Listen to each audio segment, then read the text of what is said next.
Vamos entrar nos mistérios da palavra. Coisas que você nunca ouviu. Já está lá, já está lá. Eles endireitaram, agora é rápido. Podemos ler?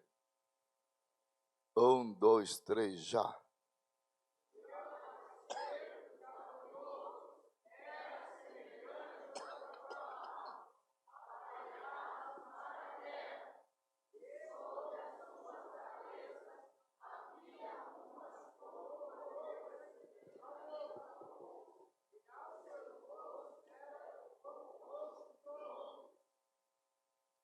Oito.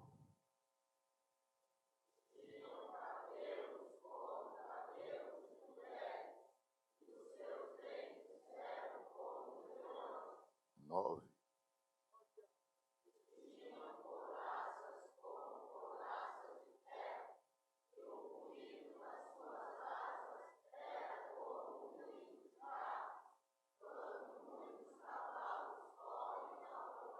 Sente-se e vamos aprender.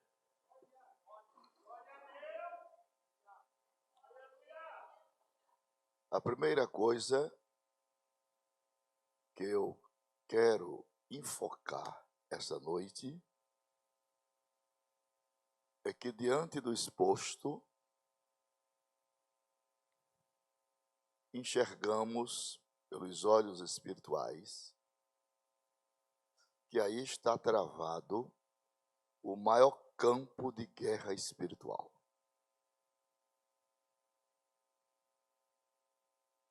A igreja de nossos dias peca porque ela está trabalhando certo, mas com propósitos às vezes errados. As nossas motivações às vezes estão erradas.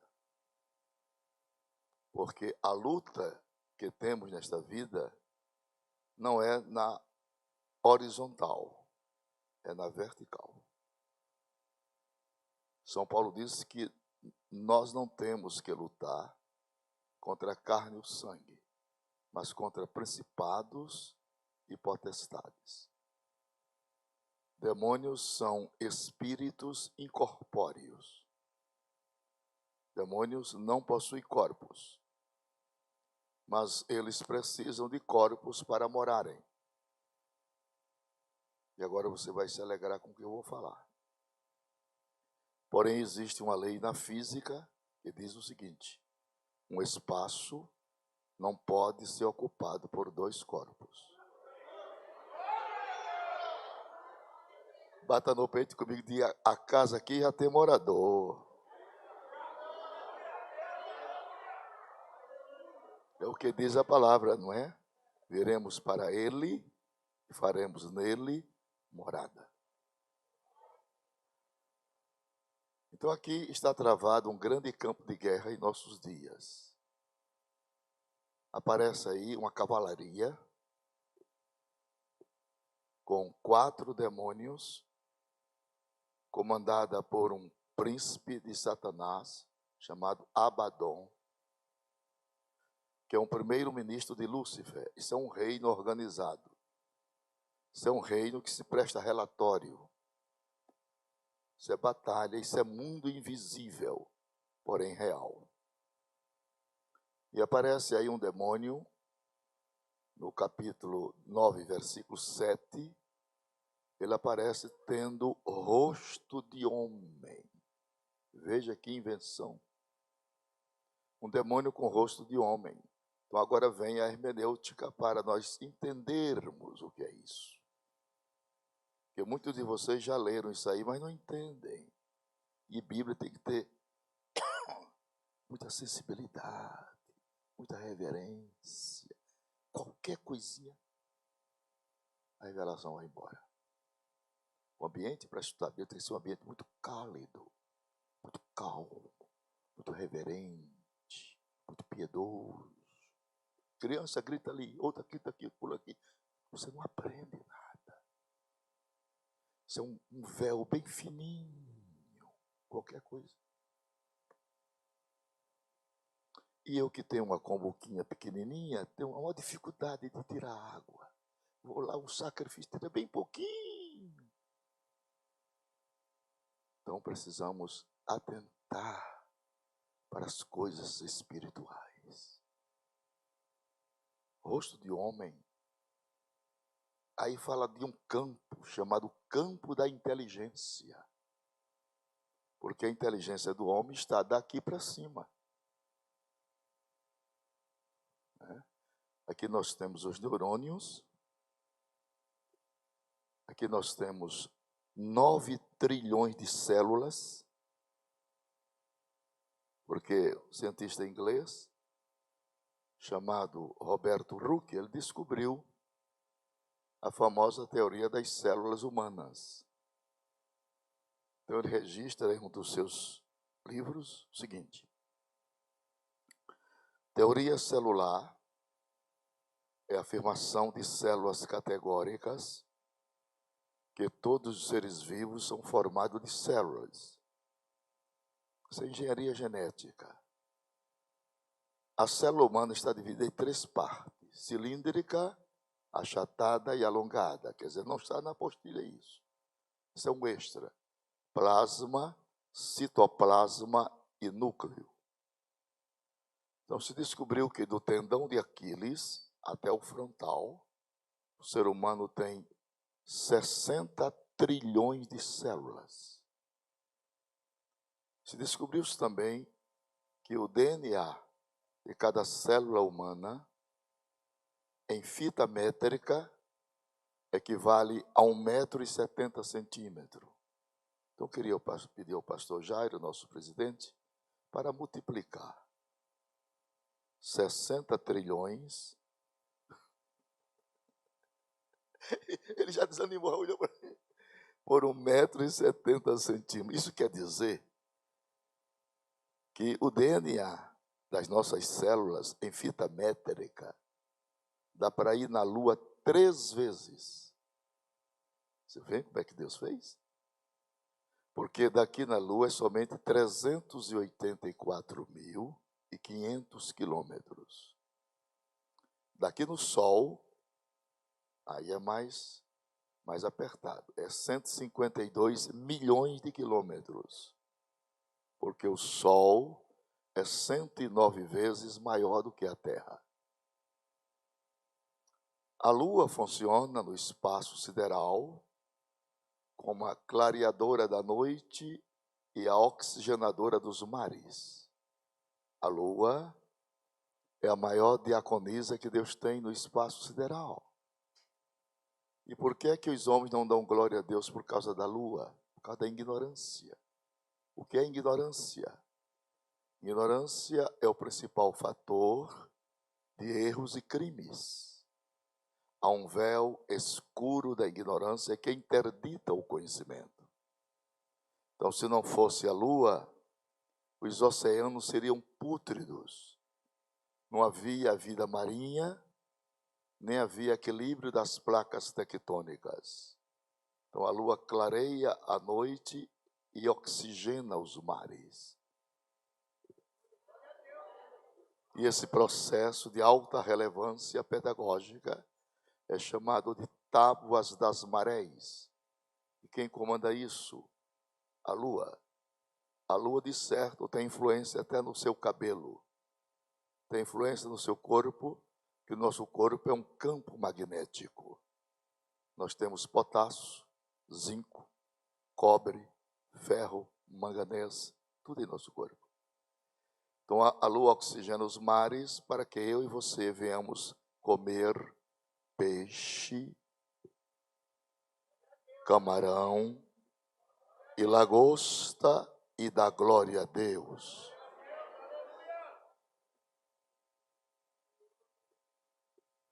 Mas aqui aparece esse demônio, né, com rosto de homem, inteligência. Então você sabe qual é o trabalho desse demônio nesses nossos dias? Quem souber ganha R$1.000. Vou contar até 3. 1, 2, 3. Perdeu. O trabalho desse demônio de rosto de homem em nossos dias é, inteligentemente, vasculhar a vida íntima das pessoas para lançar a honra de homens e de mulheres ao descrédito.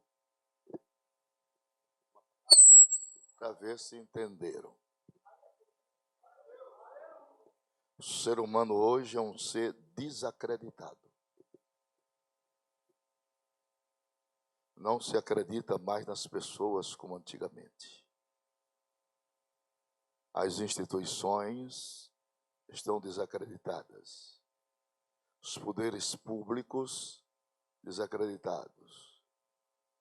A governabilidade internacional desacreditada. Igrejas desacreditadas. Pastores bem baixinho, desacreditados. É lamentável falarmos isso, mas esse é um mundo espiritual. A nossa alegria é que nem tudo está perdido e que sempre houve um remanescente fiel. Quer dizer, sempre houve falsos, mas nunca deixou de existir verdadeiros.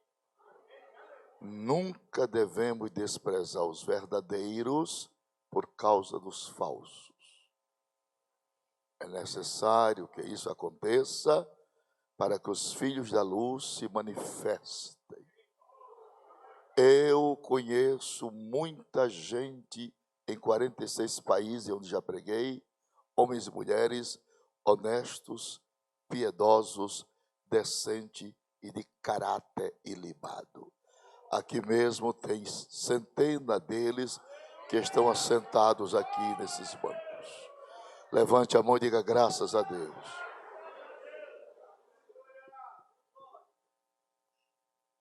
Então nós estamos vivendo uma época muito difícil. E o profeta Miqueias, no capítulo 7, já nos mostra tudo isso. Na época de Miqueias, o melhor homem que existia na época dele era como um pé de espinheiro. Ele diz: os juízes vendem sentença. O príncipe comunga com a fraude. O povo erra. Não há confiabilidade. E os próprios inimigos do homem estão dentro da sua casa. Uma casa estará dividida 5 contra 3, 3 contra 2 e assim sucessivamente. O fracasso e a frieza e a apatia das igrejas nacional é que os lares estão em discórdia. Tem pessoas que têm uma casa confortável para morar, mas não tem um lar para viver. Lar é diferente de casa. Lar é uma palavra latina, lareira, que quer dizer aquecimento. Quando você tem um lar, não existe um recanto melhor nesta vida do que chegar ao lar. Ali você tem um colo espiritual, um calor fraternal. Ali os anjos podem entrar e sair a hora que eles quiserem, porque há um lar piedoso, temente, em perfeita harmonia. E no lar não basta apenas suportar. A senha do lar não é suportar, é amar. E amor não é dom, é fruto do Espírito. Você pode fechar o coração ou abrir. As bênçãos são condicionalizadas ao meu querer. Se quiser, diz. se andardes na luz, se andardes como ele andou, se alguém está em Cristo. Eu estou à porta e bato. Se alguém ouvir a minha voz e abrir a porta, eu entrarei em sua casa, cearei com ele e ele ceará comigo. Entendestes? Nunca quebre princípios. Você não tem direito de quebrar princípios, nem eu. Não procure fazer justiça com as suas mãos. Entregue ao Senhor. Porque quando você quer fazer uma justiça com as suas mãos, você quer se tornar maior do que Deus. Fique no seu lugar de servo, de escravo, e o Senhor pelejará por vós e vos calareis.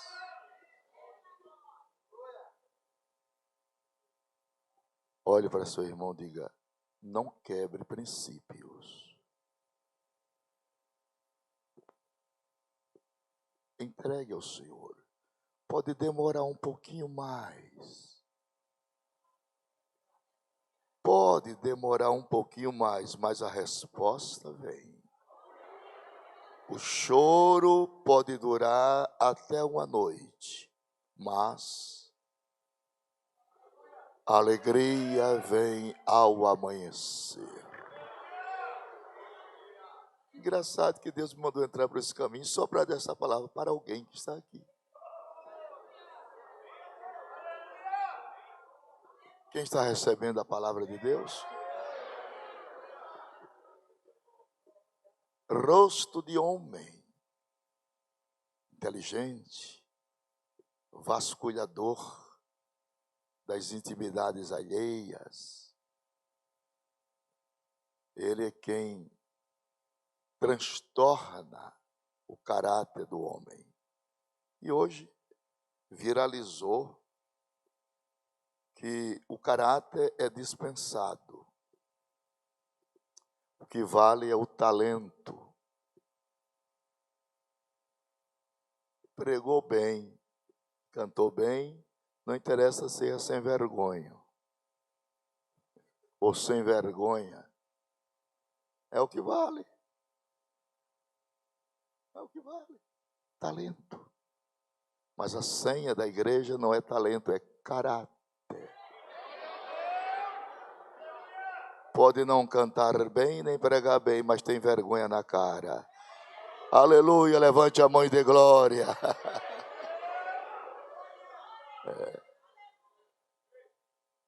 Paulo diz: como aqueles que não têm de que se envergonhar. Às vezes, a gente não se envergonha do evangelho, mas o evangelho se envergonha da gente. Se as nossas ações pós-templo, pós-santuário, que aqui todo mundo é crente, aqui todo mundo é direitinho, né? Agora, pós-altar, pós-templo, o nosso andar, o nosso vocabulário, o nosso olhar, o nosso estender as mãos, o nosso tratar,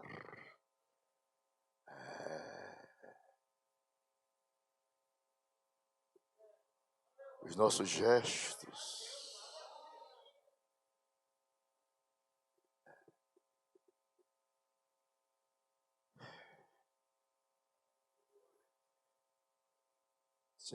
Ainda existe este homem lá em João Pessoa. Foi um dos meus pais na fé. Enquanto o barbeiro falava de Jesus, ele orava. O barbeiro Deus levou, mas aquele que orava ainda está vivo, com 97 anos. Irmão Severino Luiz Freire, vulgo irmão Bill. Irmão Bill é um homem tão santo, tão querido, tão amável. Em primeiro lugar, ele tem um altar de oração. Ele ora 8 horas por dia. Já me disse tudo, né? 8 horas por dia. O rosto de irmão Bill é um rosto de anjo. O vocabulário dele é só céu. Não tem mais nada. Existia lá um homem chamado Quinha, não é Joaquim, chamado de Quinha, muito rico. Uma vez ele disse para mim, eu não era nem crente, ele disse, Napoleão, aqui tem um crente. E um fio do bigode dele vale mais do que tudo que eu tenho.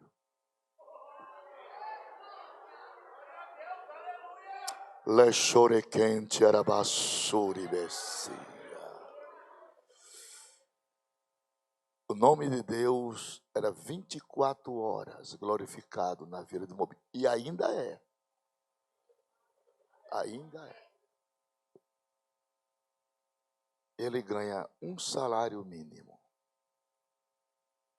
E quando chega já no dia 20, 25, já não tem quase mais nada em casa, né? Aí um dia ele estava orando a Deus, chamou a sua esposa, irmã Etelvânia, e disse, olha Etelvânia, não tem mais nada, né? Eu vou falar com Jesus. O joelho dele é igual um camelo. Prostou o joelho, Jesus, ainda falta 6 dias para eu receber meu dinheirinho. Traz a provisão. Terminou de orar, olhou para sua esposa e disse, pronto, o Senhor Jesus já respondeu. E ela chamou ele de irmão Bill. Respondeu, irmão Bill, é a esposa dele. Respondeu. Disse, daqui a pouco ele vai mandar. Quem tem intimidade com o Pai é assim. Quem não tem, pula, grita, esperneia e não acontece nada. Saíram para o alpenderezinho dele. Quando olhou, quem passou por aquele portão ali? Um caranguejo goiamum. Você sabe o que é caranguejo goiamum? Quem sabe, levante a mão. Tem o caranguejo sá, que é o menorzinho, e o goiamum, que é aquele azulado, grande. Caranguejo goiamum. Teovânia, um caranguejo goiamum entrou ali, por aquela brecha. Aí foram lá. Cercaram o caranguejo, que ele é brabo. Pegaram o caranguejo, quando levantou. Sabe o que é que tinha na pata do caranguejo? Diga glória. Uma notinha de R$100. Novinho. Bom, você não acredita, mas eu acredito. Problema da irmã e do irmão não querer acreditar. Fique com a sua descrença e eu fico com a crença porque eu vi. Novinha, ninguém tinha usado ainda. Irmão Bill, com cuidado, abriu a patinha do caranguejo com muita dificuldade, tirou a notinha de 100, colocou o caranguejo no chão, levantou os olhos, agradeceu ao Senhor. Quando abriu os olhos, cadê o caranguejo?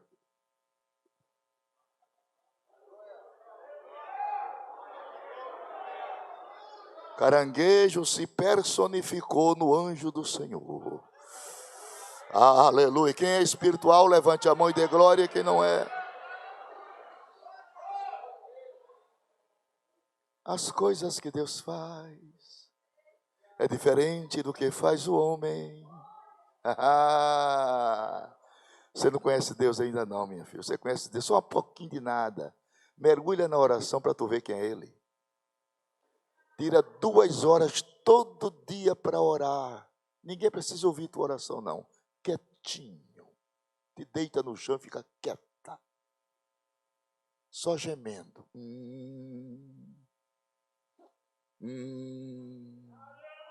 Porque nem orar a gente sabe. Mas o Espírito Santo intercede por vós com gemidos inexprimíveis.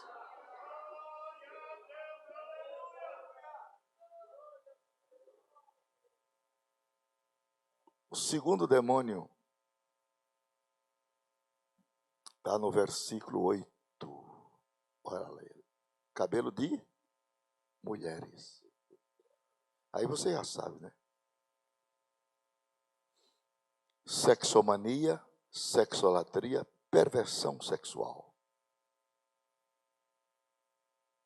Toda espécie de maledicência, com inversão de todos os valores morais, com quebra de todos os paradigmas e com toda a remoção dos marcos. Cabelo de mulher trabalha nessa direção pornográfica, indecente, imoral, sodomismo puro. O mundo está pelo avesso.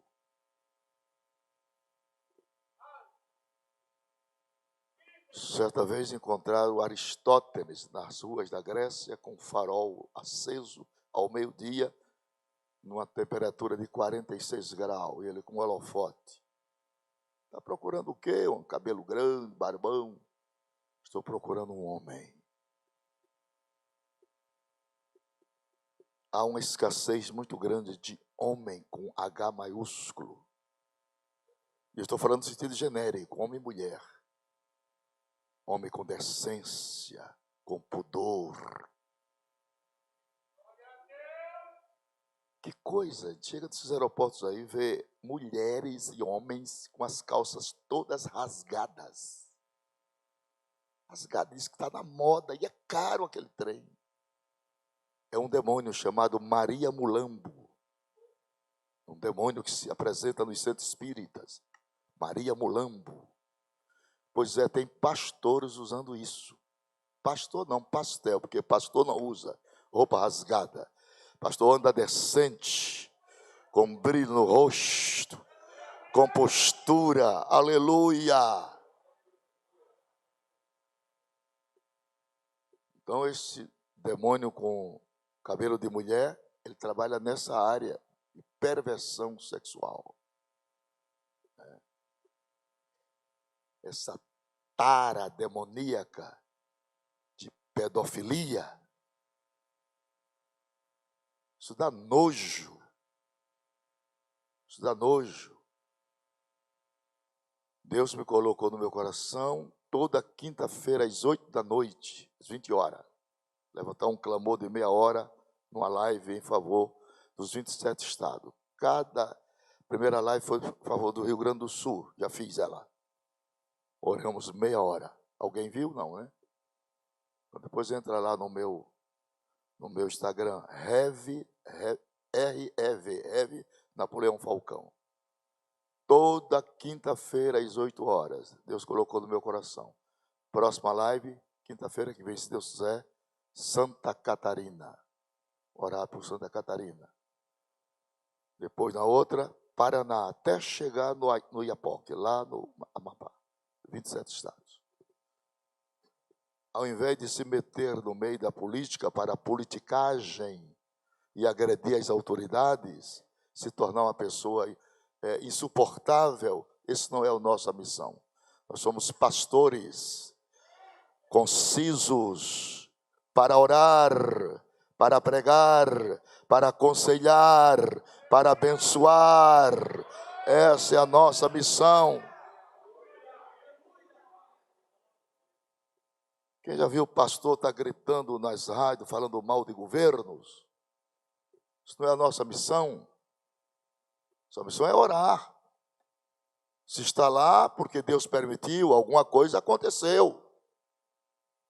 Se está lá, pode ser por uma vontade permissiva para bater em alguém. É a vara de Jeroboão. O povo não quis assim? Seja assim. Assuma as consequências dos seus atos. Aleluia. Uma coisa eu sei, a igreja não é daqui.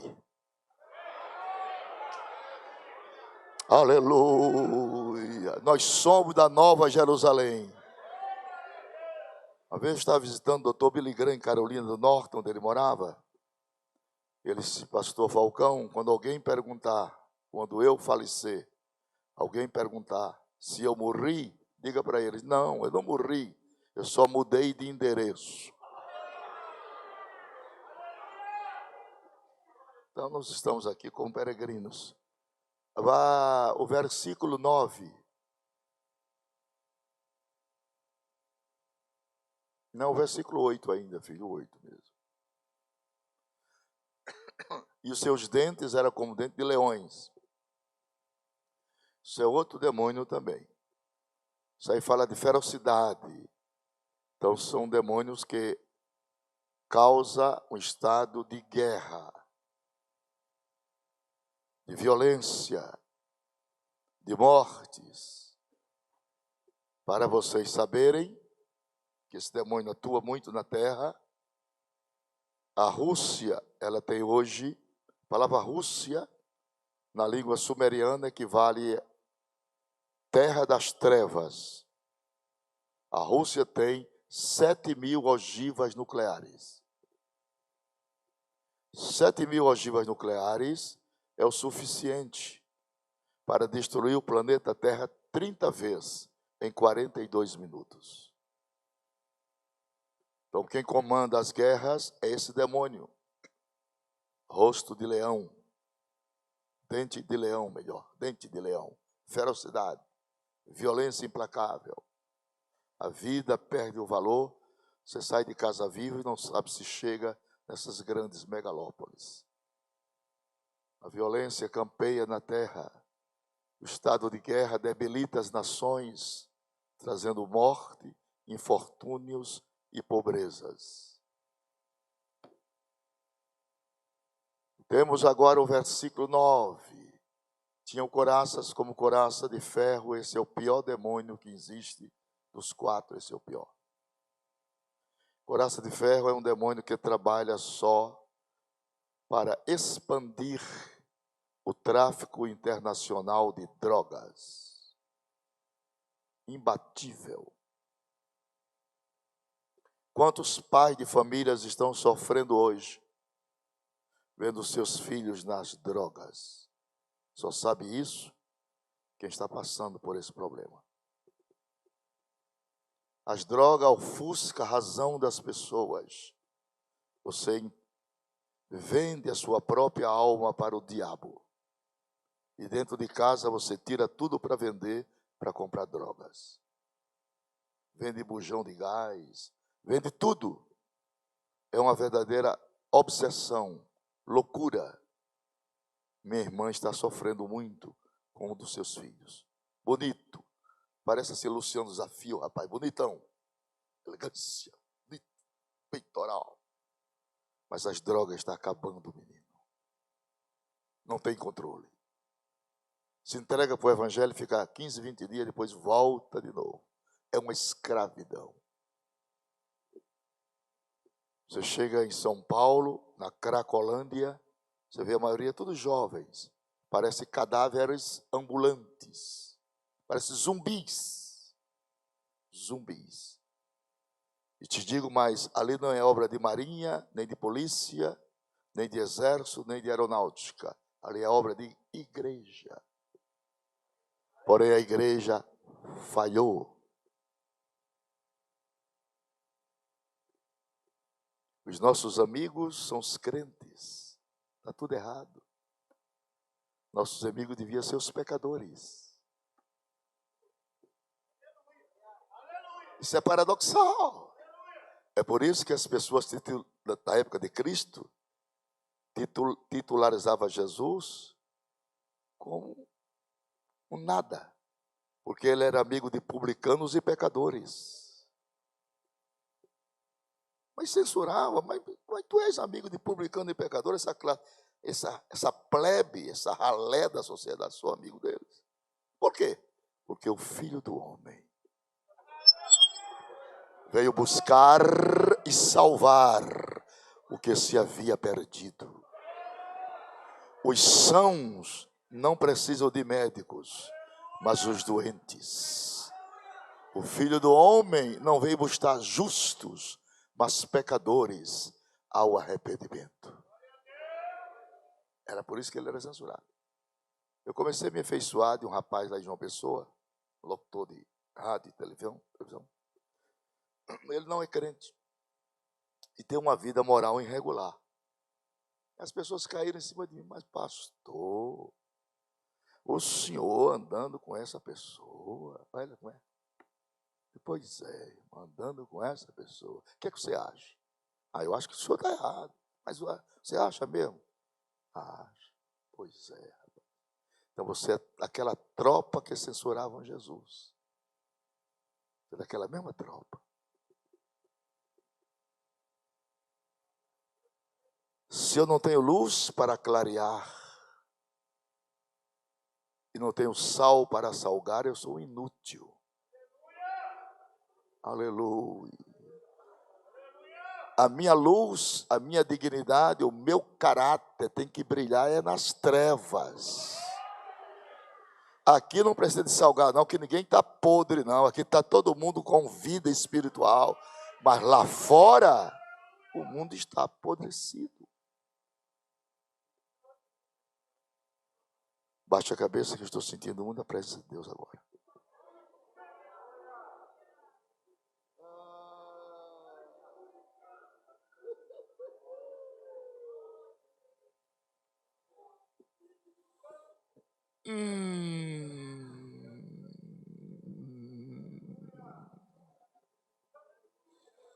Ajuda a tua igreja a entender isso. Ajuda a tua igreja a entender isso.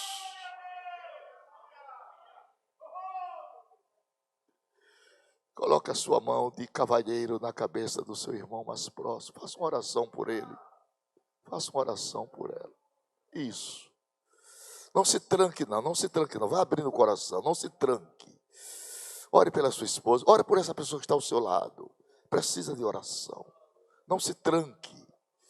Não se frustre. Aleluia. Não se isente. Participe deste momento com intensidade. Senhor, tem misericórdia da tua igreja. Tem misericórdia da tua igreja nacional. Que os escândalos não falem mais alto do que as ações. Que os escândalos não falem mais alto do que as boas obras. Que os escândalos não falem mais alto do que o trabalho de ganhar almas.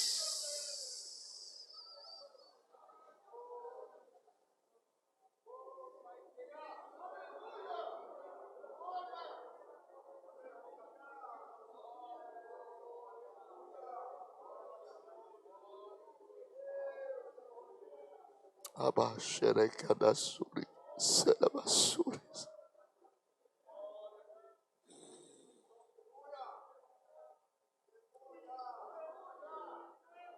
Aleluia.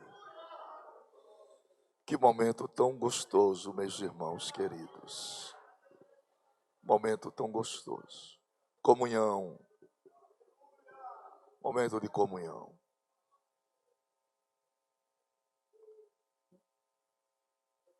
E agora, vamos tomar nossa apostila.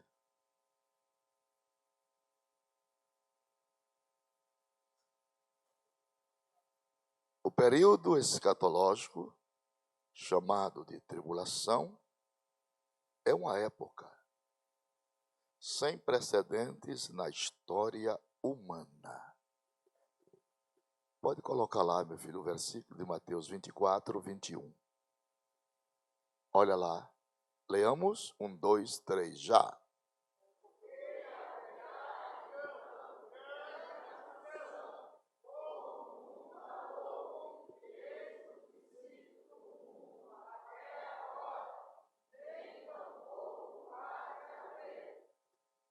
Então é sem precedente na história, dentro do calendário das profecias, o que está para vir ao planeta Terra com a ausência da igreja. Com a ausência da igreja. período dramático, você não encontra adjetivos para adjetivar o que será os momentos mais crudelíssimos da história da humanidade.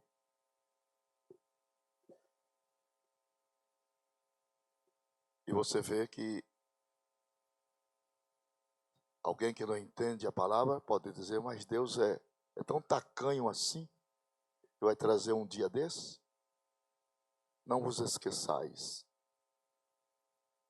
que vamos completar 7.000 anos de história, com 7 dispensações,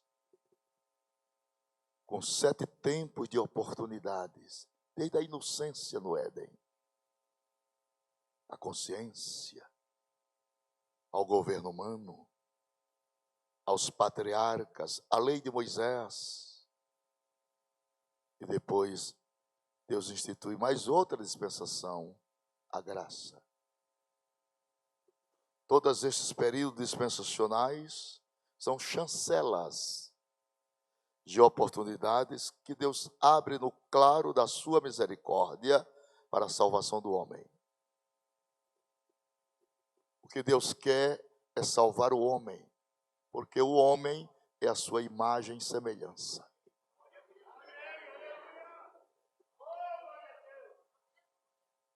Então, como você ser Abel na terra de Caim? E o Evangelho, ele transforma Caim em Abel. Ele muda todo o quadro clínico, psicológico, moral e espiritual do homem.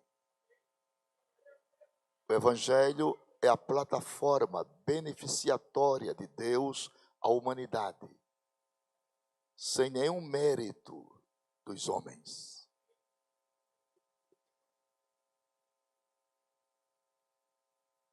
Mas haverá um dia na história da humanidade, nesses quase 7.000 anos de história, que ele julgará o homem num dia marcado. E lembre-se, na contabilidade divina, Deus não está sujeito às leis da física. Não ocupa nem tempo e nem espaço. Um dia para ele é como 1.000 anos. 1.000 anos é como um dia. Deus é um ser imutável, incriado e autoexistente.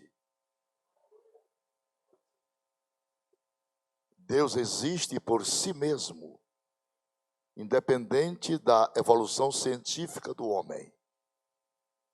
Se este homem que Deus o criou crer, ele é Deus. Se não crer, ele permanece sendo Deus.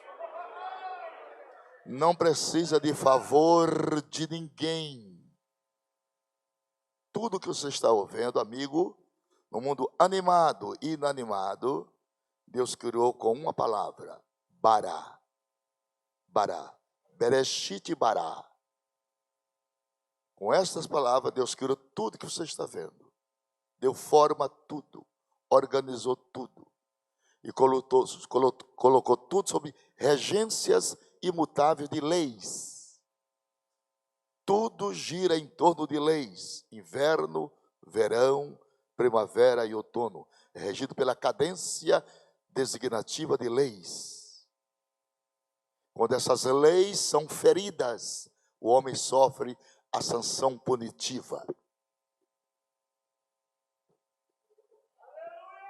Por exemplo, as florestas fornecem oxigênio e absorvem o monóxido de carbono. Então, quando você fere as florestas, você fere a oxigenação da terra. Então, você cria um buraco na camada de ozônio pelos gases carbônicos. E quando essa camada de ozônio é furada, o homem tem a tendência de inserir câncer de pele por causa dos infravermelhos. Urubu, são leis, come carniça mas faz a digestão aonde? Na camada de ozônio. O ozônio é o filtro protetor da saúde dos humanos. Deus fez tudo com regência divina. Aleluia. Deus colocou em você um cérebro, um cerebelo, uma protuberância, um bulbo e um encéfalo. Todos são regências de leis. Tudo que você faz obedece à regência das leis divinas. Deus é um Deus organizadíssimo. O tabernáculo era regido por leis, colchetes, borduras, cortinas, véu interior, véu superior, arca, tampa do propiciatório. Tudo era sobre regência de leis. Aí quando Deus coloca o homem no deserto, Deus coloca leis, coloca nuvem e diz: não ande na frente, isso é lei. Não ande atrás, isso é lei. Ande debaixo. Não ande na frente, não seja fanático. Não ande atrás, não seja formalista. Ande debaixo. A vitória não é de quem corre, é de quem chega.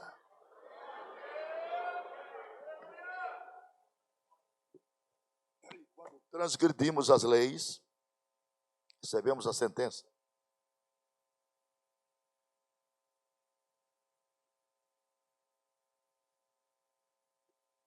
Então, as 70 semanas de Daniel, ela se divide em 3 períodos. Desde a ordem de Atarxerxes a Neemias. 2 períodos já se passaram. Entramos na 69ª, e agora há uma diáspora da 69ª para a 70ª, para entrar os gentios na salvação. E ela se estende até o arrebatamento da igreja. Então, o crivo profético e disciplinatório está em plena evidência. Cristo Jesus não tarda a voltar. Pode ser uma noite como esta. Não, você não reagiu porque nunca mais ouviu tal isso. Eu vou repetir. Pode ser uma noite como esta. Talvez Cristo venha ao romper da aurora, com anjo e arcanjo e com voz sonora, os mortos trará do sepulcro. Jesus breve vem nos buscar. Ei! Cristo que há de vir, Ele não tardará. Sim, Jesus vem, aleluia, aleluia, amém. Aleluia, amém.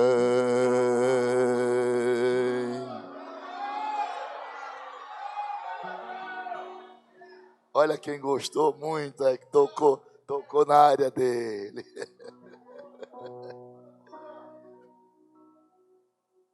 O início desse período se dará quando um príncipe que há de vir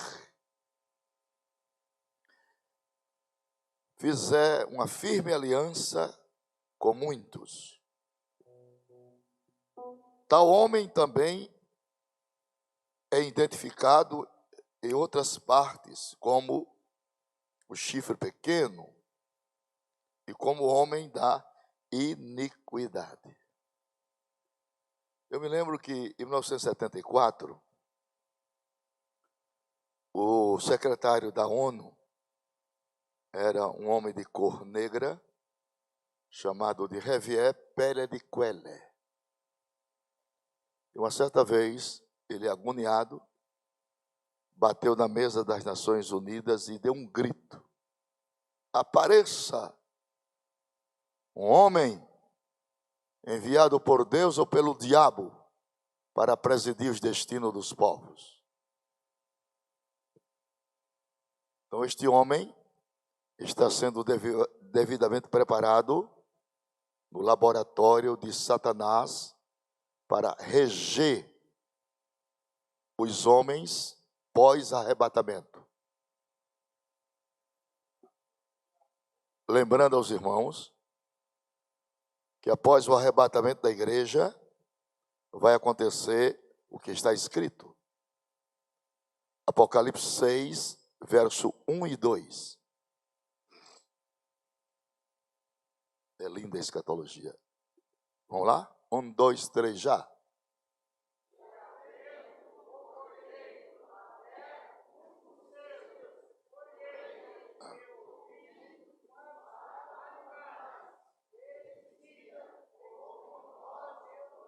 Vem e vê. 2.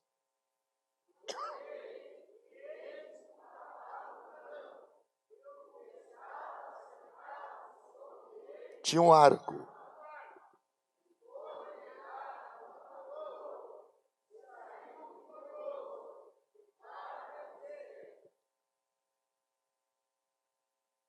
Este cidadão, ele guarde essa e nunca mais esqueça.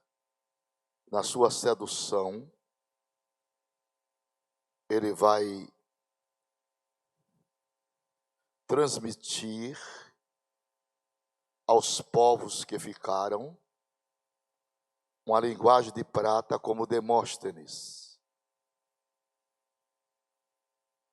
Isso dar-se-á com a Agenda 2030 da ONU. São 17 itens. Então ele vai prometer aos homens que não se inquiete, porque este povo que desapareceu não foram para o céu, são OVNIs.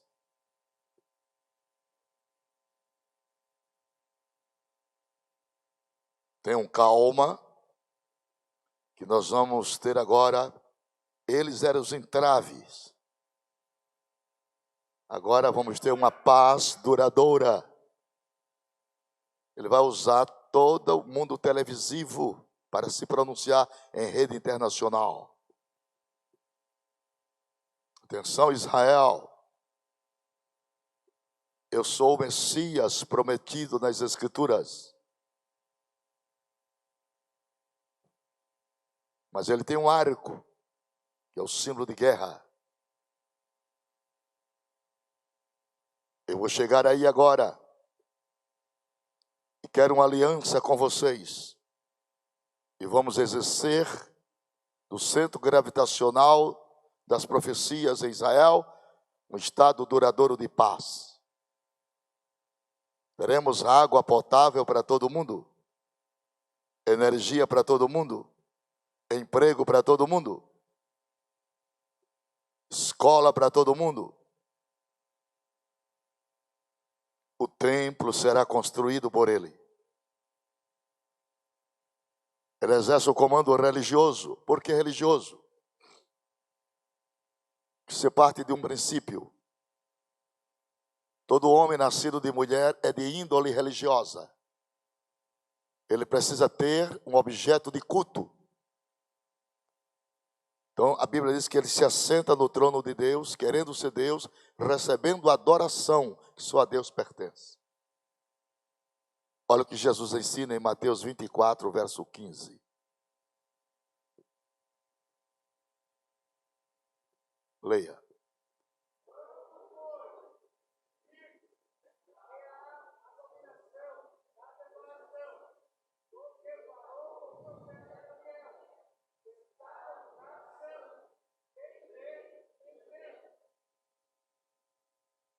Quem entendeu?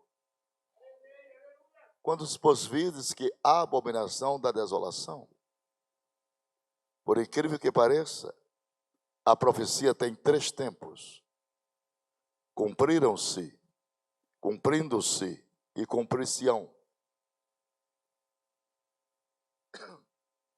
Aí, Mateus 24 tem 3 tempos. Aí tem profecia, são 51 versículos. Tem profecias que se cumpriram, outras que estão se cumprindo e outras que ainda vão se cumprir. Aqui já se cumpriu uma parte. Quando depois virdes que a abominação já foi feita. Antíoco Epifânio IV, historia que oferecera uma porca no lugar sagrado. Antíoco Epifânio IV profanou o lugar santo com coisas abomináveis. Então a abominação já foi feita. O que falta vir, a assolação, que trará a desolação sob as asas do assolador, que é um homem inteligentíssimo, que fala vários idiomas. A Bíblia diz que ele não terá respeito ao amor das mulheres. Parece que ele é.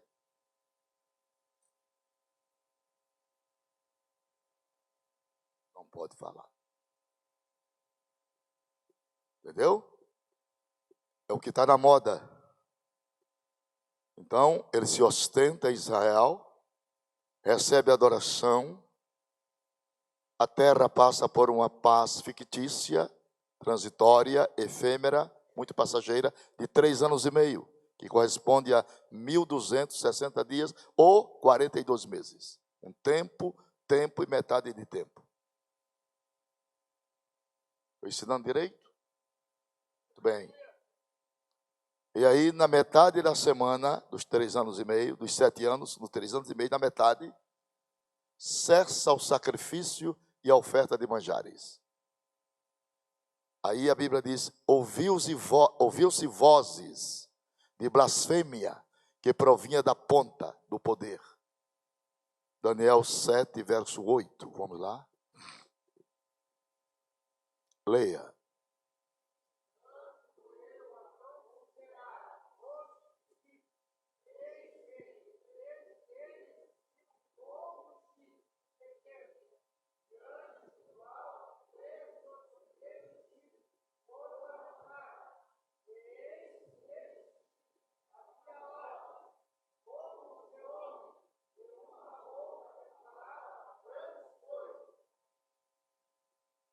Três reinos já passaram, aparece uma ponta pequena.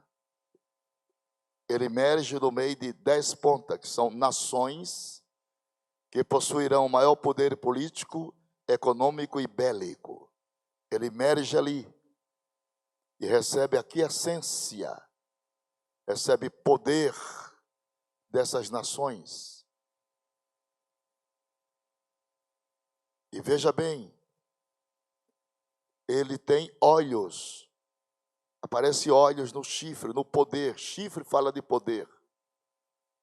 Isso é uma figura tipológica do anticristo. Olhos como os de homem. Quando eles blasfemar contra Deus, os judeus remanescentes rompem o pacto com eles. E na hora que rompeu o pacto, foi tarde demais. Deus trará Gog e Magog para a grande peleja. Com Gog e Magog, que é a Rússia e seus satélites confederados, virá o Irã, que é a Pérsia, a antiga Pérsia. Virá o Sudão, a Etiópia. Virá Puti, a Líbia. Virá a casa de Togarma, que é a Turquia com seus aliados. Um grande exército, muito grande, para tomar as riquezas do Mar Morto. E os da ilhas, as nações que habitavam em ilhas, olham para eles quando vierem e dirão, o que é que vocês vieram fazer aqui? Sedã e Dedã dirão para eles, vieram tomar despojo, saquear a presa? Sim, viemos. E quando eles vieram, aquela confusão grande de gente, aí Deus abre as cataratas do céu, envia sobre os soldados saraivas de 1 talento. São pedras de 42 a 60 quilos e cairão na cabeça dos homens. E haverá tanta morte nos montes de Israel, que o vale se encherá de cadáveres. Nenhuma nação nem reino tem vitória se combater contra o Deus do céu. Ninguém fica em pé diante de Jeová. Aleluia. A Bíblia diz que Deus considera as nações da terra, 192 nações, como pequenas gotas d'água dentro de um balde. As nuvens é o pó do seu sapato. Aleluia. Sua voz é como de trovões. Aleluia.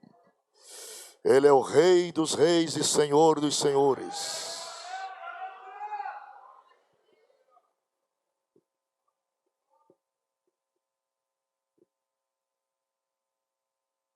Será uma grande destruição com essas guerras, promovida por esse déspota mundial e governamental, na quebra da aliança.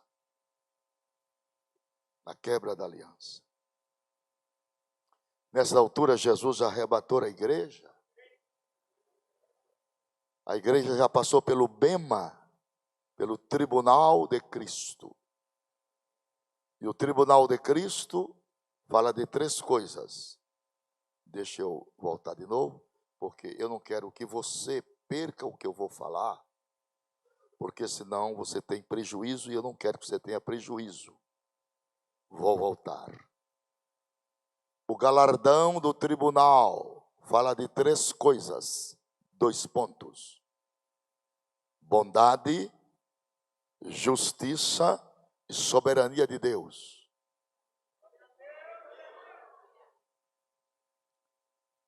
Subiremos para os ares, olhe para cá, minha filha, e levaremos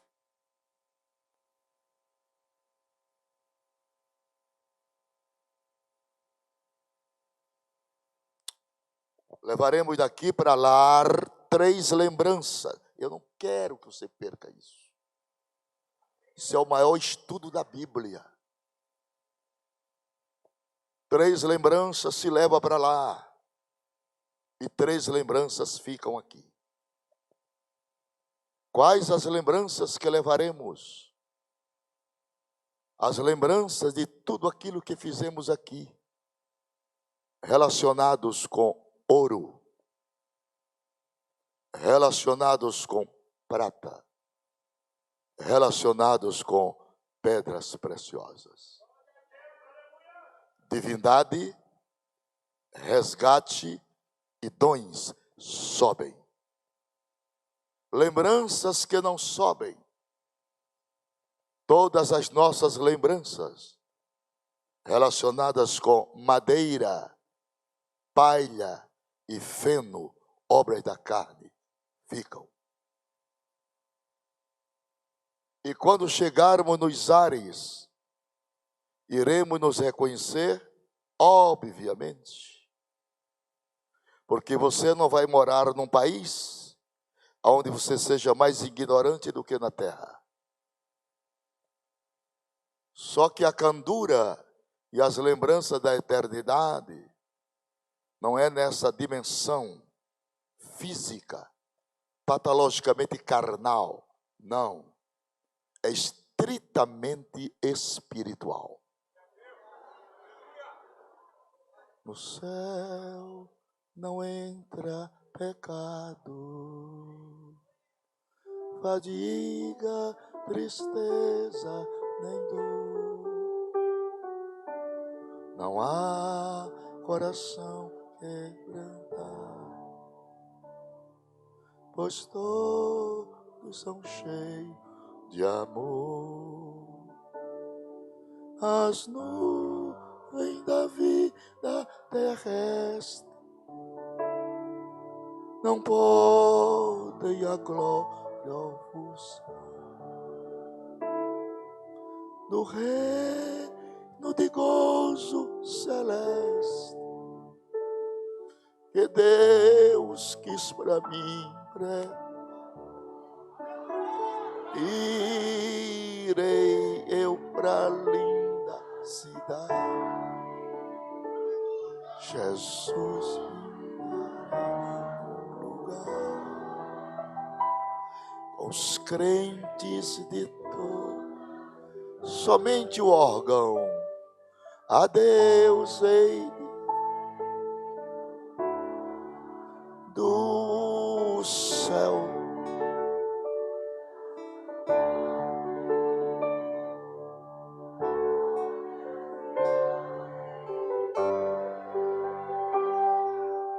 Oh, que gozo vou ter quando eu vi meu Senhor.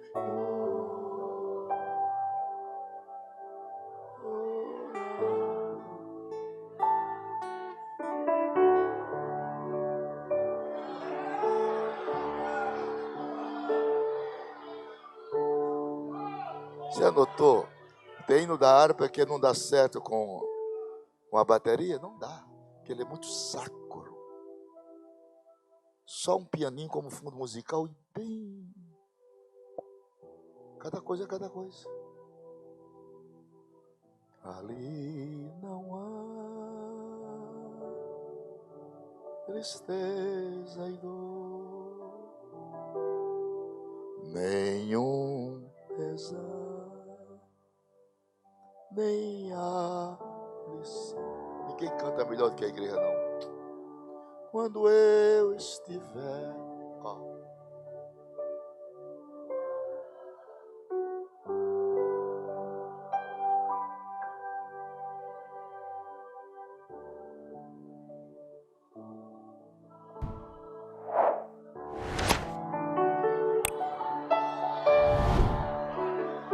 isso é só para os espirituais, viu? Quem não é espiritual fica sem entender nada. Só quem sente gozo é quem é espiritual.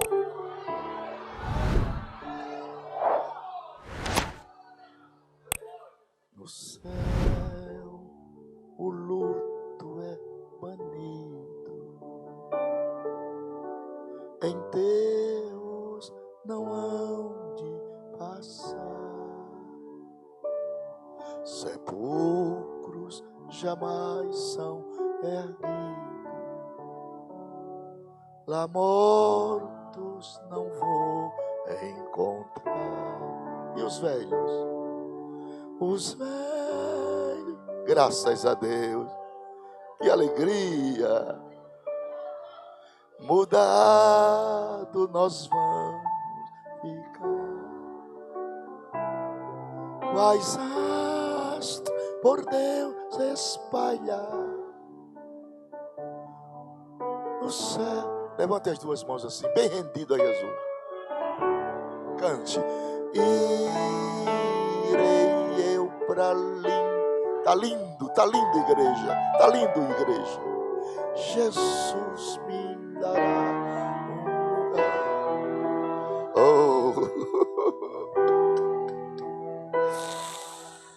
Oh, Jesus, de sempre louvar do céu.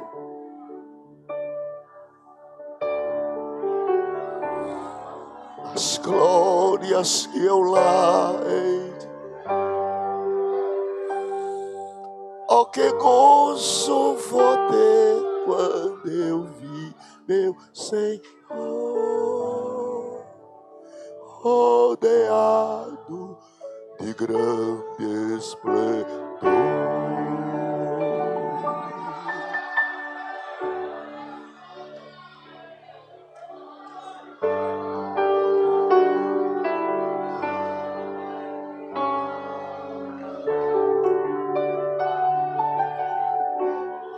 saudade que me vem a lembrança daqueles que já partiram para Deus. Mas nós temos uma viva esperança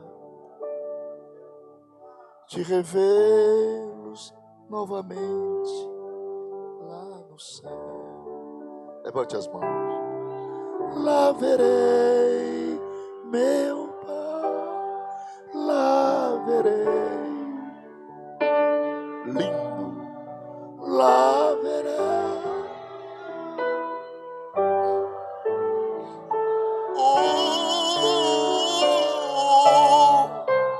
Lá verei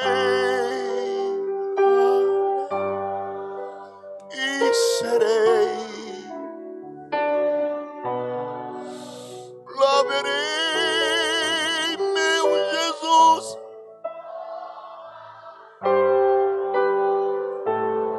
Que é isso, igreja?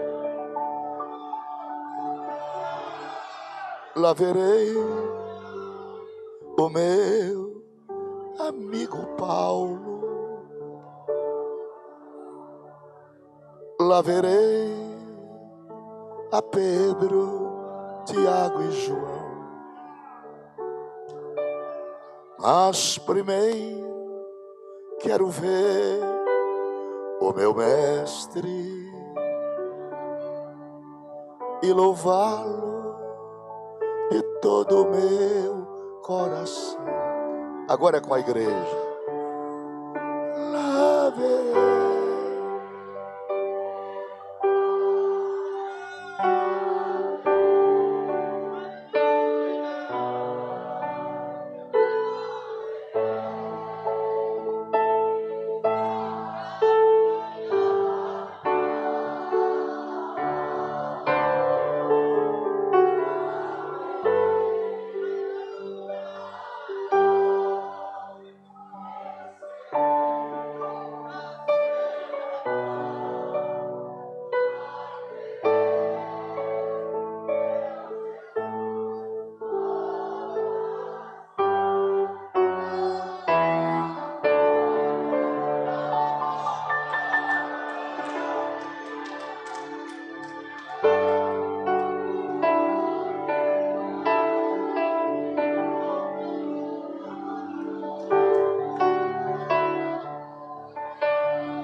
Quão glorioso cristão é pensar na cidade que não tem igual.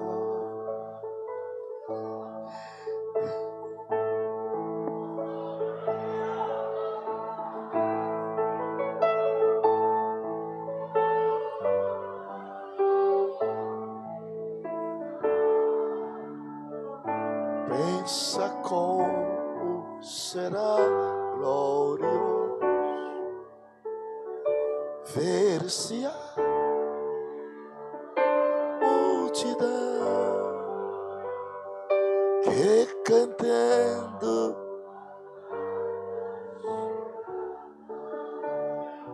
dos que vencem a tribulação.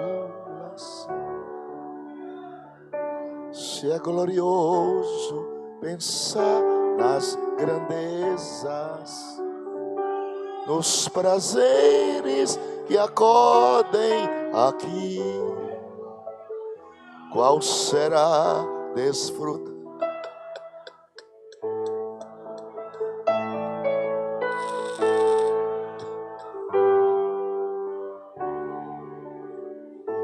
os encantos do mundo não podem.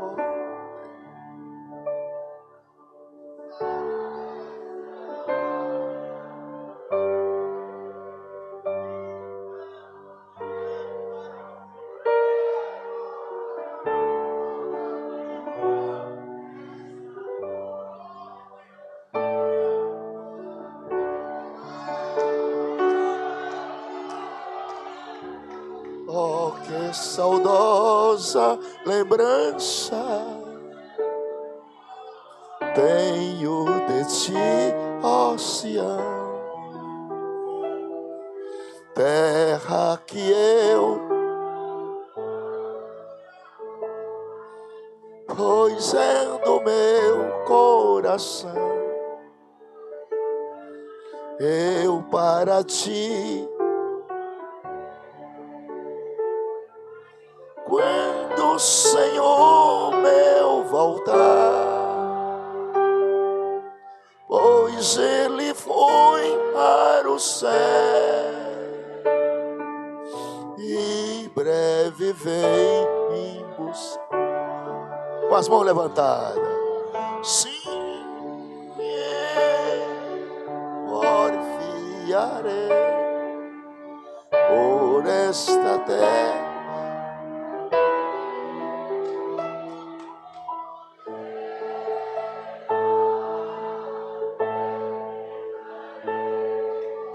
As muitas lutas de aquele,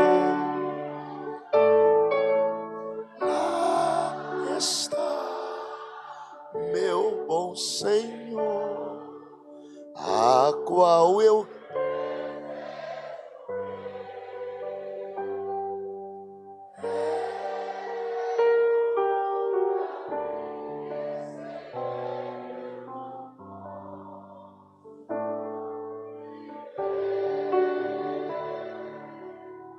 bela e muito bela esperança dos que vigiam por ti, pois eles recebem que só se encontram ali os que procuram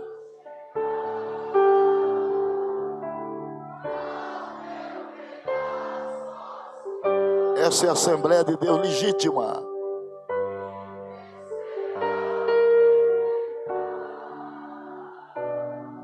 E de toda tentação, se porfiarei por esta terra.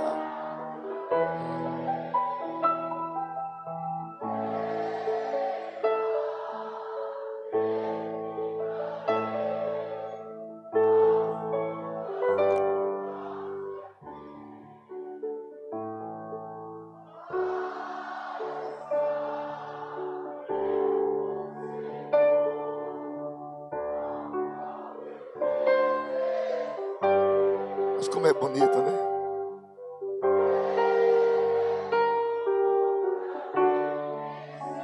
Isso é de coração, Jesus.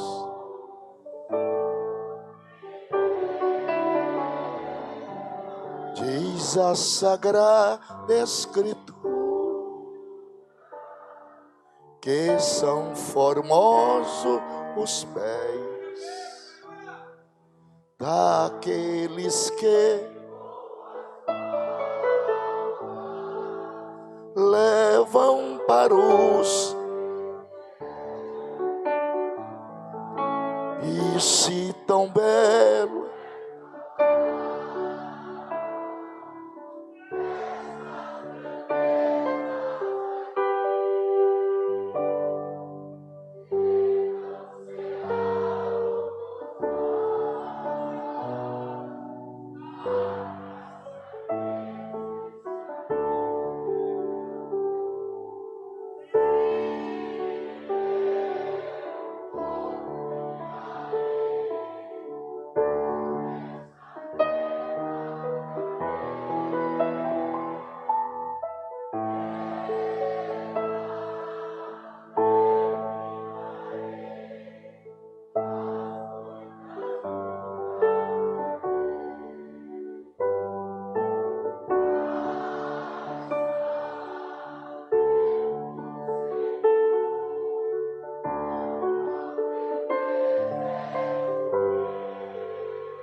A apostilha diz que ele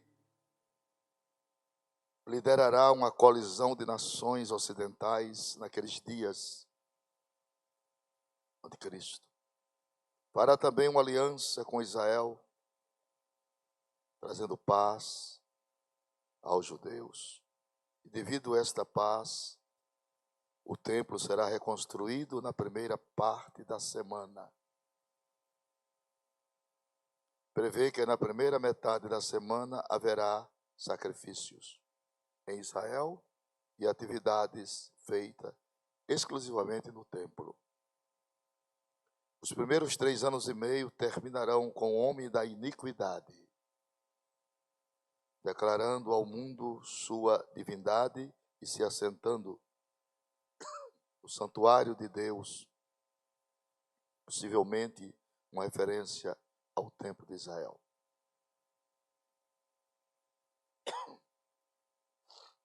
Todos aqueles que ficarem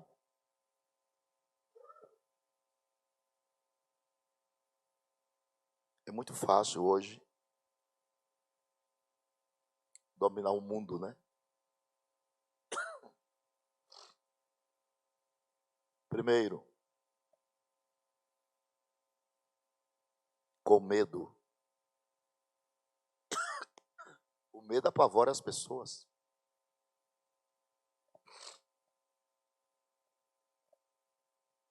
As guerras químicas, nucleares e bacteriológicas. Bactérias que podem ser soltas nos nasceturos das águas.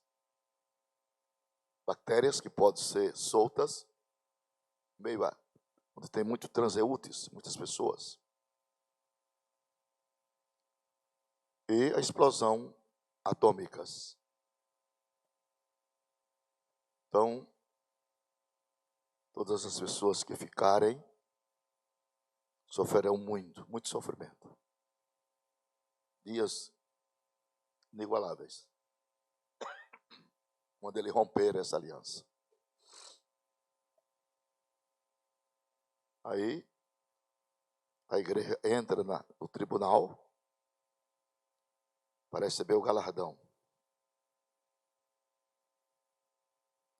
Não serão julgados os nossos pecados mais. Os nossos pecados já foram julgados em um tribunal chamado Calvário. Quantos foram absolvidos aqui? Levante a mão. Quem foi absolvidos? Fomos absolvidos das nossas culpas através de 3 elementos: graça manifestada, sangue derramado e fé operante. Estamos quites com Deus, não devemos mais nada a não ser gratidão. Quem tentará acusação contra os escolhidos de Deus? É Deus quem os justifica. Para justificar ali é o meu que quitar. Então, quando Deus olha para você, Deus vê você em estado de inocência.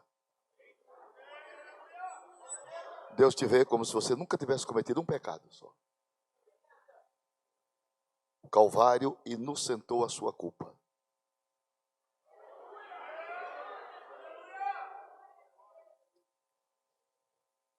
E João disse, ele, pronome pessoal, é a propiciação. Propiciar é cobrir. É uma figura do propiciatório da arca.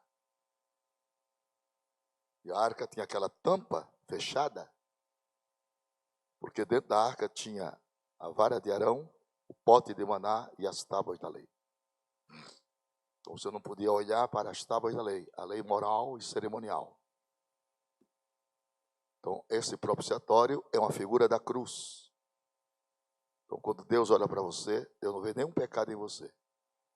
Deus vê Jesus, que é o nosso para-raio.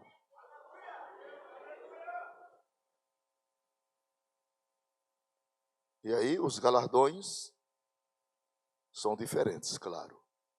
Porque o galardão é proporcional ao nosso trabalho. Enquanto a salvação é proporcional à nossa fé. Então haverá 3 tipos de galardões no céu. Galardões relacionados com o sol, galardões relacionados com a lua e galardões relacionados com estrelas. É uma escala hierárquica de galardões. Galardões quer dizer recompensa, honras, reconhecimento do trabalho que alguém fez aqui.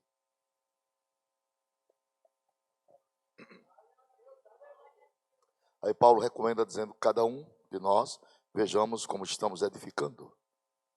Que ninguém pode ou deve pôr outro fundamento, a não ser Cristo e esse crucificado.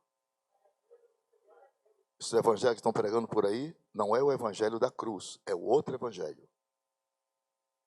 Você tirou a cruz, acabou, não tem evangelho mais.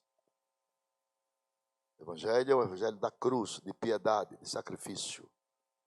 O centro gravitacional das profecias soteriológicas versa na cruz.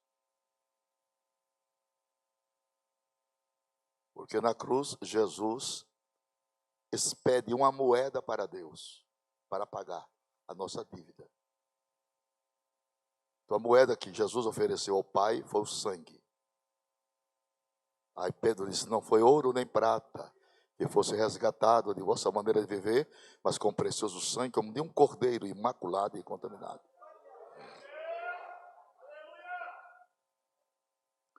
Eu li um livro sobre a crucificação segundo o cirurgião. É tremendo aquilo ali. Na cruz, Jesus sente 4 dores. Dores físicas, dores morais, dores mentais e dores espirituais. As maiores dores que o Senhor Jesus sentiu na cruz não foram as físicas, nem as mentais e nem as morais. As maiores dores que Jesus sentiu, por amor a mim e a você, foram dores espirituais, chamadas de solidão, ausência do Pai. Naquele momento do desenlace, quando ele teve sede e pediu água, dá-me de beber. Inseriram uma esponja em vinagre e levaram num caniço. Jesus não pôde ingerir o vinagre. No conceito da medicina, vinagre é anestésico. Se Jesus Cristo tivesse ingerido o vinagre na cruz, a cruz deixaria de ser cruz. Seria instrumento de cirurgia. Então, cruz para ser cruz não tem paliativo, tem dores. Tome a tua cruz e segue-me. Evangelho é uma colheita de rosas, furando a mão nos espinhos. Tem ônus e tem bônus. Tem bônus, mas tem ônus. Aqui não tem vida boa para ninguém, aqui é campo de guerra, aqui é campo de batalha. A vida boa está lá. A nova Jerusalém nos espera.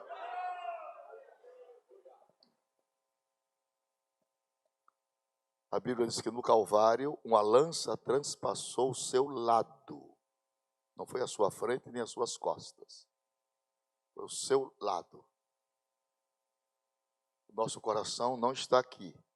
Nosso coração está aqui. E o seu coração é do tamanho do seu punho. Aqui está o tamanho do meu coração. Cadê o seu punho? O coração daquele ali é maior do que o meu. É o tamanho do nosso punho. Então a lança entrou aqui, veja bem, entrou aqui, atingiu o coração. Essa você não pode perder. Estou dando uma aula de medicina. E tudo indica que ela tosou meio centímetro para baixo. Então ela fura o coração, tosa meio centímetro para baixo e fura o pericárdio. O pericárdio é uma bolsa líquida que está abaixo do coração. E quando o soldado puxa, sai sangue do coração e água do pericárdio.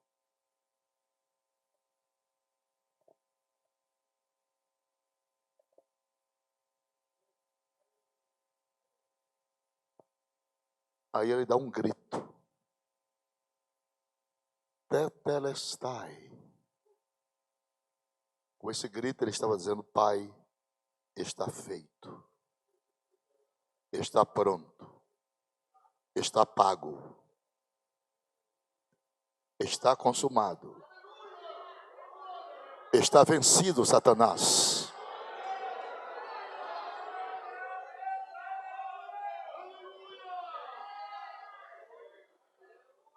Deixou o esplendor de sua glória,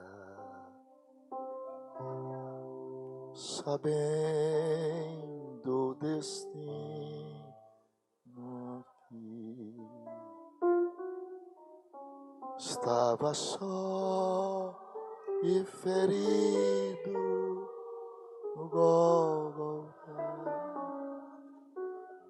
para dar sua vida por mim. Pegou. Se isto não for amor, o oceano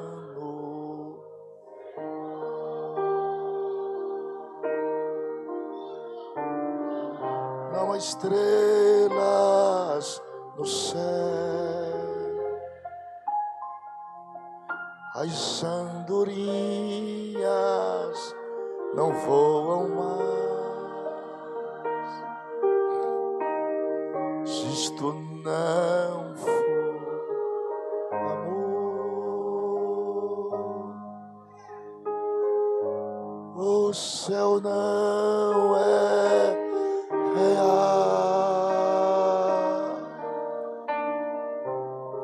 tudo perde o valor.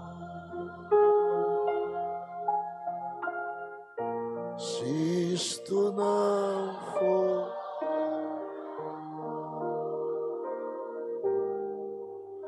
aí Jesus morre. Aí tiram-lhes dali, empacotam seu corpo com lençóis e levam para a sepultura de um senador. Aí a Bíblia ensina para nós o seguinte: e nenhum dos seus discípulos criam na ressurreição. Muito triste isso. No terceiro dia, bem cedinho, a pedra é revolvida, e Maria vai com perfume caríssimo, porque subtende-se que ela pensava que seu intestino delgado e grosso tinha estourado, estava exalando um mau cheiro, por isso ela levou perfume. E Deus mandou 2 anjos do céu para tirar a pedra, o que eu acho até uma extravagância, né? Para que 2 anjos para tirar uma pedra? Um anjo só tirava. Se um anjo liquida 185.000 soldados, por que não tira uma pedra? Porque Deus é sábio. Quando Ele manda 2, Ele está dizendo: o testemunho de 2 é verdadeiro. E ali estava incrustado 2 ações, o Velho e o Novo Testamento. Quando a pedra é removida, o vivente dentre os mortos abre os olhos, se despe dos aventais. Mas como Jesus era um judeu pátrio, e como judeu pátrio, ele tinha que morrer como judeu pátrio, com o lenço em volta do rosto.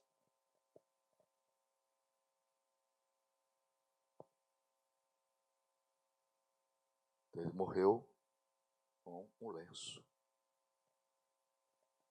E aí, quando ele abre os olhos, ele tem um critério de tirar o lenço e dobrar. E depois que dobra o lenço, não joga de qualquer maneira. Coloca no lugar à parte, como está escrito. João 20, verso 7. Leamos as Escrituras. João 20, verso 7. Leia, 1, 2, 3 já.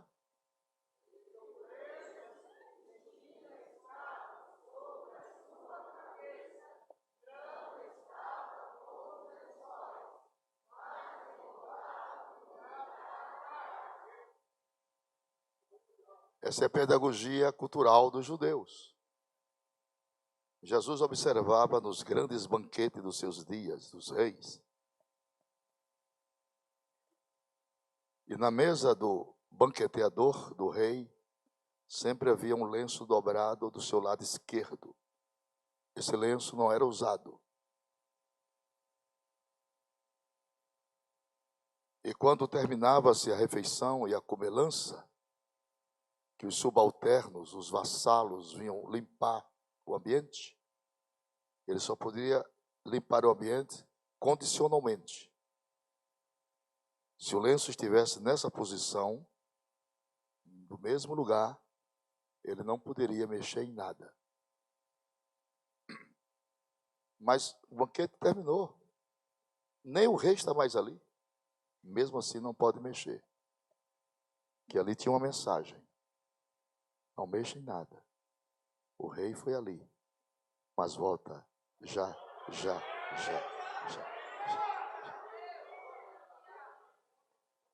E aqui eu deixo essa palavra para os irmãos, dizendo-lhes: não saberemos mais se nos encontraremos aqui. Estou indo nessa madrugada para Bahia. Não sei se verei mais o rosto do pastor Jairo e de os irmãos aqui. Hoje pode acontecer o arrebatamento da igreja.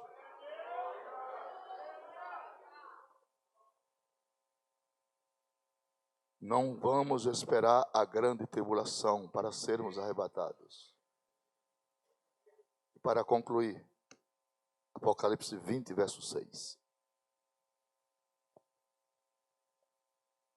Já está lá. 1, 2, 3, já?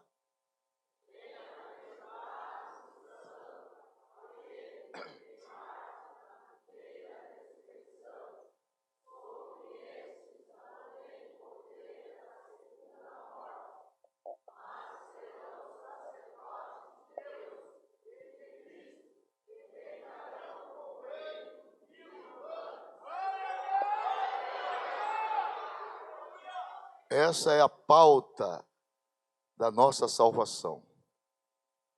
Somos participantes da primeira.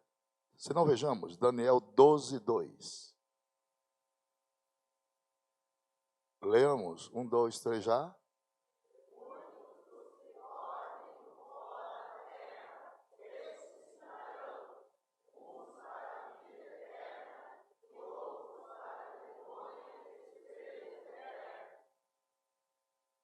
Eu me levantarei, eu me levantarei, eu me levantarei na primeira ressurreição. Eu me levantarei, eu me levantarei, eu me levantarei na primeira ressurreição. Não vou, não fico mais aqui. Eu me levantarei na primeira ressurreição. Vamos lá. Eu me levantarei, eu me levantarei, eu me levantarei na primeira ressurreição. Quase que pegava, se demorasse um pouquinho. Então, essa é a nossa sorte, essa é a nossa herança. Viu? Agora, se eu fosse Deus, eu arrebatava a igreja e fechava as portas para ninguém entrar mais. Você vê como o sentimento do homem é mesquinho. Só que Deus não é homem. Vocês acreditam que ainda vai haver chance de salvação? que a política de Deus é soteriológica. Deus não quer perder ninguém. Gente ruim, que não vale nada, mas Deus não quer perder. Então, quando Jesus arrebatar a igreja, a primeira coisa que o falso profeta fará com o anticristo é uma aliança. Essa aliança é celebrativa. E ele executará um culto universal para que todo mundo adorem o sistema religioso deles. Se não, vejamos Apocalipse 13, verso 4. Leia, 1, 2, 3 já.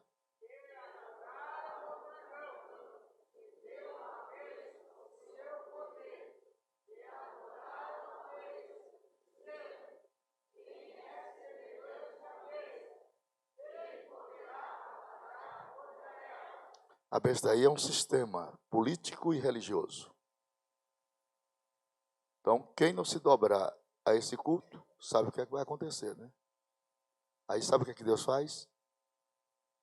É bom estudar a inteligência de Deus, né? Deus tira 3 pregadores do céu e manda pregar o segundo evangelho. Primeiro, graça. Agora vem o segundo. Vamos ver como é o nome do segundo, vai haver aí no quadro. Aí Deus manda 3 pregadores pregar o segundo evangelho. Vamos lá. Apocalipse 14, 6, 7, 8, 9 e 10. Já está lá. 1, 2, 3 já?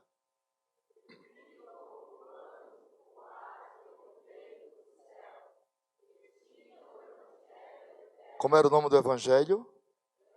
Continue.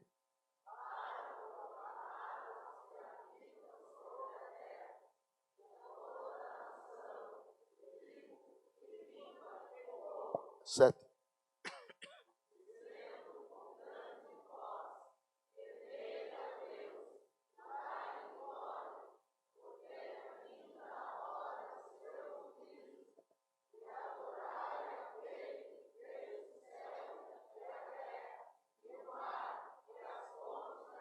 Oito. Esse é o segundo anjo.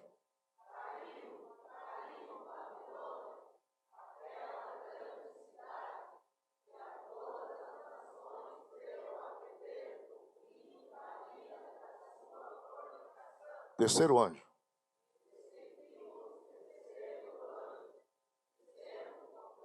Se alguém adorar a besta,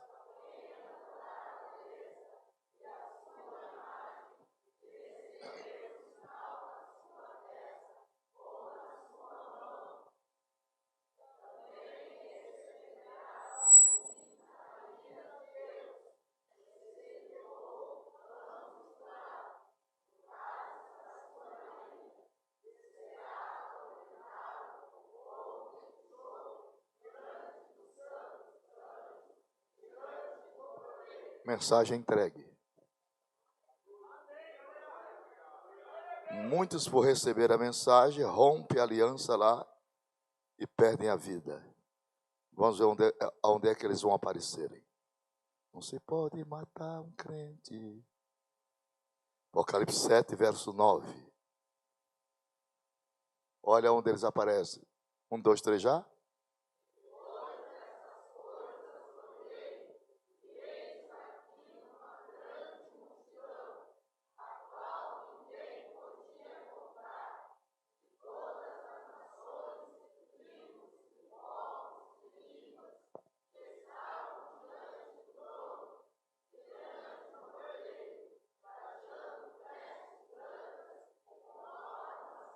Você vê que aí não está a igreja, né? A igreja não recebe palma. A igreja recebe uma pedra branca e um novo nome. A palma é dos mártires. Bíblia se explica com Bíblia. Vamos saber quem são eles. Versículo 13. 1, 2, 3 já?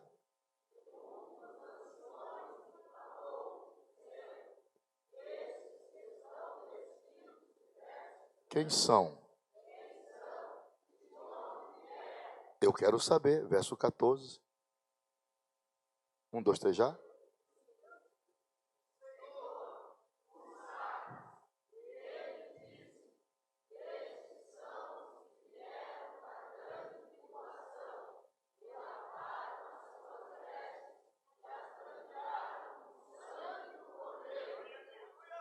a colheita será grande. Então os mártires se ajuntarão à igreja no milênio. Vai ser uma grande multidão de salvos. Não se esqueçam que a política de Deus é de salvação. Por causa disso, eu e você estamos aqui. E enquanto nós estivermos diante de Deus, Ele jamais nos perderá para Satanás. Deus não desiste de você. Seja você sanguíneo, colérico, fleumático ou melancólico. A bênção de Deus está sobre você. Fique firme, porque breve Jesus voltará e nos encontraremos nos ares para celebrar. Entraremos nas bodas do Cordeiro e vai ser muito lindo. E lá nas bodas cantaremos 3 cânticos. Cântico de Moisés, Cântico dos Remidos e Cântico do Cordeiro. Jesus vai assumir a cabeceira da grande mesa, olhar para a noiva e dizer assim: tive muito desejo de cear convosco esta ceia. Os que têm essa esperança, fiquem de pé.